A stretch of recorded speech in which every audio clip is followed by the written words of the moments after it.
Depois de um final de semana de temperaturas de verão, os próximos dias devem ser de chuva aqui na região. Veja então a previsão do tempo para esse início de semana.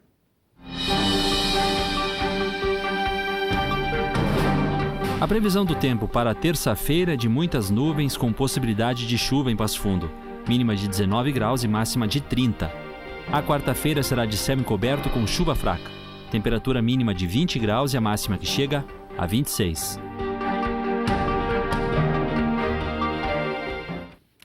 Olha, a obesidade, de uma forma geral, aumenta a chance de uma pessoa morrer de toda e qualquer doença. Da mesma forma que ter um gene para câncer aumenta a chance de morrer a partir dessa doença. Bom, por isso, obesidade não é gula, é uma doença crônica e, para alguns, ela é difícil de ser controlada. Porém, muitas pessoas estão acima do peso sem estarem necessariamente obesas. E pensar em fazer uma cirurgia bariátrica para a melhor estética é um risco grave. Bom, hoje nós começamos uma série de entrevistas sobre a luta contra a balança. E nós damos a largada nessa série de entrevistas, convidando então um cirurgião bariátrico, Jason Beck-Han. Seja muito bem-vindo, doutor, até o PFTV. Eu estava falando ali em obesidade, risco. O que vocês consideram, doutor, em uma pessoa estar obesa? Bom, primeiro, a obesidade é um problema de saúde pública do Brasil, né? Que entre obesidade e sobrepeso no nosso país, em torno de 51% da população está obesa. No Brasil, se fazem em torno de 90 mil cirurgias bariátricas ano. Se seguir assim nos próximos 40 anos, eu acho que não opera todo mundo. Ainda mais as pessoas que têm sobrepeso, se não tratadas adequadamente, vão acabar obesas. Bom, como é que uma pessoa sabe que é obesa? Existe uma tabela que nos segue atualmente, que é o IMC. É o peso sobre a altura ao quadrado. Se tu calcular o teu peso e a tua altura, vai ter uma tabela.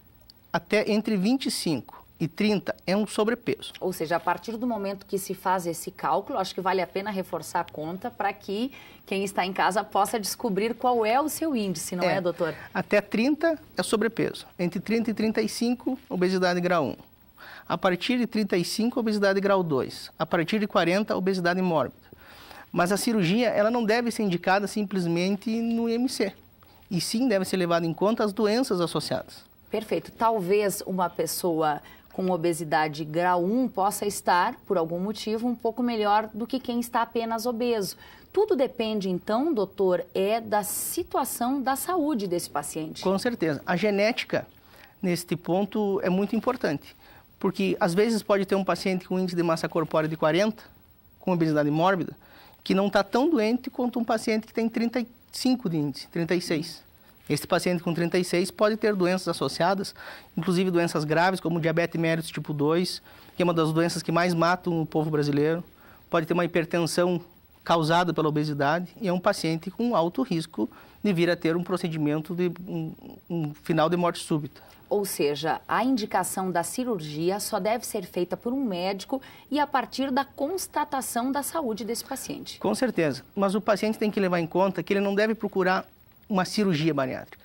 Ele deve procurar um programa de cirurgia bariátrica. Por quê, doutor? Qual é a diferença? Porque simplesmente operar um paciente que tem uma doença crônica como a obesidade e não segui-lo é uma coisa muito ruim para a saúde desse paciente.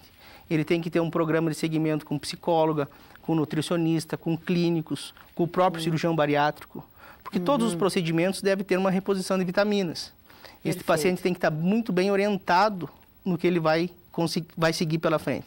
Tem que estar com a cabeça preparada para as dificuldades da cirurgia, mas todos os pacientes que nos procuram as outras equipes do Brasil e do mundo que a gente conversa, eles têm muita satisfação em fazer a cirurgia bariátrica. Eles sempre nos dizem na equipe que por que não fizeram antes. Nós já ouvimos isso em reportagens aqui também. Doutor, quais são os tipos de cirurgia bariátricas mais feitas hoje no Brasil e qual é o mais indicado? Existe no Brasil, reconhecido pelo Conselho Federal de Medicina, o bypass gástrico, que é uma secção do estômago, deixa um estômago pequeno com desvio intestinal, né? E a gastrectomia vertical, que só mexe no estômago. Bom, o paciente deve procurar uma equipe de cirurgia bariátrica, né? com o seu médico de confiança, para poder ter maiores esclarecimentos a respeito das duas técnicas. Aqueles métodos que se tinha quando surgiu a cirurgia bariátrica, balão, colocação de anel, hoje caíram em desuso. Dos últimos anos, desde que surgiu a cirurgia bariátrica no Brasil, que foi em 1974, né, a partir da década de 90, montaram-se as equipes multidisciplinares. E esses procedimentos foram mudando muito. Hoje é muito diferente do que era antigamente.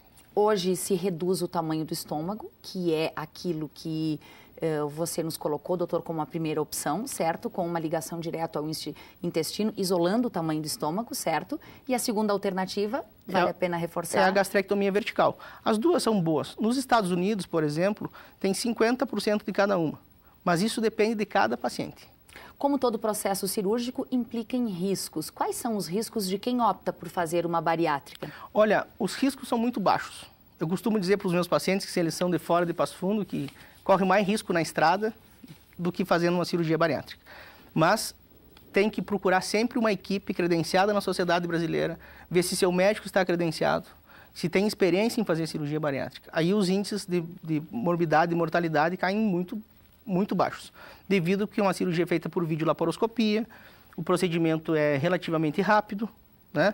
No outro dia o paciente já tem condições de alta, no mesmo dia já caminha, já toma líquidos no outro dia.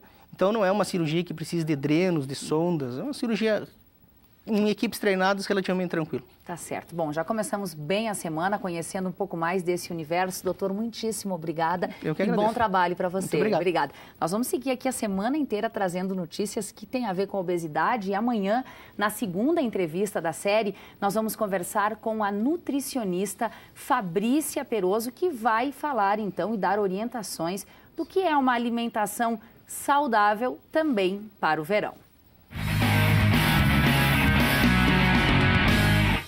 E a equipe de vôlei BS Bills UPF venceu por 3-1 a equipe da Universidade Federal do Rio Grande do Sul. A partida foi sábado, um amistoso preparatório para os Jogos Universitários Brasileiros. A partir de amanhã, a equipe disputa o mais importante campeonato universitário do país, vai ser em Cuiabá, no Mato Grosso. Então, boa sorte para as meninas.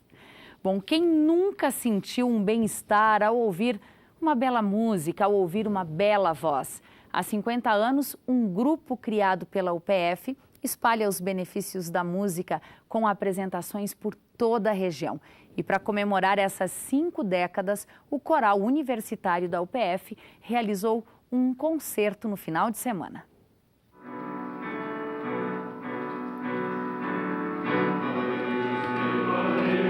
A música é celeste, de natureza divina e de tal beleza que encanta a alma e a eleva acima da sua condição. A frase do filósofo grego Aristóteles nunca fez tanto sentido, principalmente para os integrantes do coro universitário. O grupo é fruto do trabalho de alunos e professores desde a década de 1960 e, em 2016, completa 50 anos. De presente, os passofundenses ganharam um concerto no centro de eventos. O coro da Universidade de Passo Fundo tem uma história belíssima, que ultrapassa inclusive o tempo de criação da nossa universidade.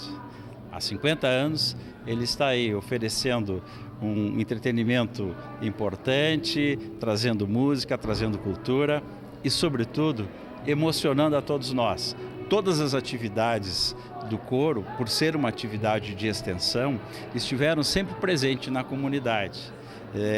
Nos vários momentos da universidade, o coro sempre esteve aí. Ao longo desses 50 anos, muitos maestros e maestrinas fizeram parte da história do coro. Centenas de músicas passaram pelo repertório e foram apresentadas em eventos, concertos, festivais e atividades especiais. Hoje o coro já integra o time dos grandes nomes da música coral brasileira.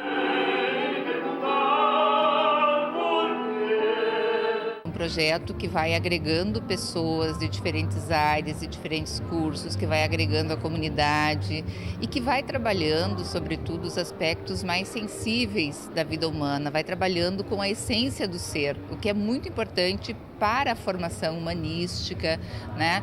Para a formação dos cidadãos que por aqui passam e, né, para toda a comunidade que se envolve de alguma maneira. O espetáculo foi dividido em 2 atos e trouxe clássicos e releituras da música nacional e internacional. A festa é uma festa coletiva, a construção foi bem coletiva. É um trabalho lindo que os coralistas fizeram, um trabalho do professor Lázaro, que veio esse ano trabalhar conosco do curso de música da universidade. Tem bastante clássico, tem bastante releitura, né? O primeiro ato ele é um pouco mais técnico, mas também com algumas coisas como Queen. Eu falo técnico no sentido de exigência técnica, né? Mas obras assim, Queen, Traditional Spiritual, tem Bach, tem Carlos Alberto Pinto Fonseca, uma obra belíssima da missa afro-brasileira. E o segundo ato ele é um pouco mais despojado, tem alguma coisa gaúcha, tem alguma coisa latino-americana. Um sentimento especial, né? Uma alegria fazer parte neste momento. Claro que antes da gente houveram muitas pessoas que fizeram parte, mas a gente estar no grupo neste momento que está comemorando 50 anos, eu acho que é um sentimento muito especial.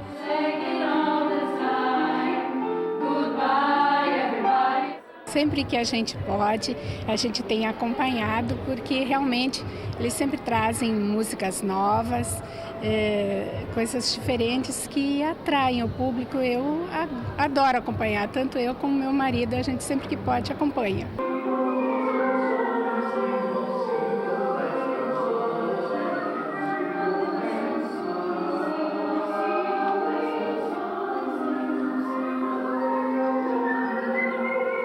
Teve felicidade que não coube em sorriso e também teve emoção que virou lágrima. Se for para alegrar a comunidade e espalhar a música aos 4 ventos, que o coro tenha pelo menos outros 50 anos pela frente. E hoje nós ficamos por aqui. Aproveite aí para compartilhar o nosso conteúdo no Facebook. É só entrar na página da UPF TV. Um ótimo início de semana. Até amanhã.